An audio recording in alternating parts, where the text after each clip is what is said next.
మిథున రాశి వాళ్ళకి డిసెంబర్ మాసంలో 2 గ్రహాలు మాత్రమే అనుకూలిస్తూ ఉన్నాయి.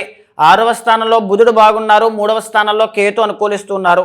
డిసెంబర్ 5వ తారీఖు దాటిన తర్వాత నుంచి గురుబలము అనేటువంటిది తగ్గడం వల్ల ధన ఆదాయం అనేటువంటిది కాస్త ఇబ్బందికరంగా ఉండడం కానీ, ఆర్థిక సమస్యలు అనేటువంటివి ఇబ్బంది పెట్టడం కానీ, కెరీర్లో ఒడిదుడుకులు అనేటువంటివి కనబడడం కానీ జరిగే అవకాశాలు కనబడుతూ ఉన్నాయి.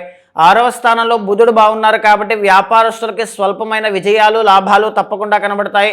3వ స్థానంలో కేతు వల్ల ఎదగాలి, సాధించాలి అనేటువంటి ప్రయత్నానికి తగినటువంటి ఆశాజనకమైన ఫలితాలు తప్పకుండా లభిస్తాయి. లగ్న గురుడు అనేటువంటి ఆయన డబ్బు నిలబడకపోవడం, విపరీతంగా ఖర్చులు అవడం లాంటివి సూచన చేస్తూ ఉంటారు. వృధా ఖర్చులు చేయకుండా జాగ్రత్త పాటించాలి. సప్తమంలో రవికుజుల యొక్క సంచారం జరగడం వల్ల చిన్న చిన్న అవమానాలు, పనుల్లో ఆటంకాలు అనేటువంటివి కనబడతాయి. సప్తమంలో శుక్రగ్రహ సంచారం కనబడడం వల్ల ఈ మెరిటల్ లైఫ్లో మాట పట్టింపులు కానీ, ప్రేమ వ్యవహారాల్లో కాస్త అపజయము కానీ, ఒత్తిడి కానీ చూసే అవకాశం కనబడుతోంది.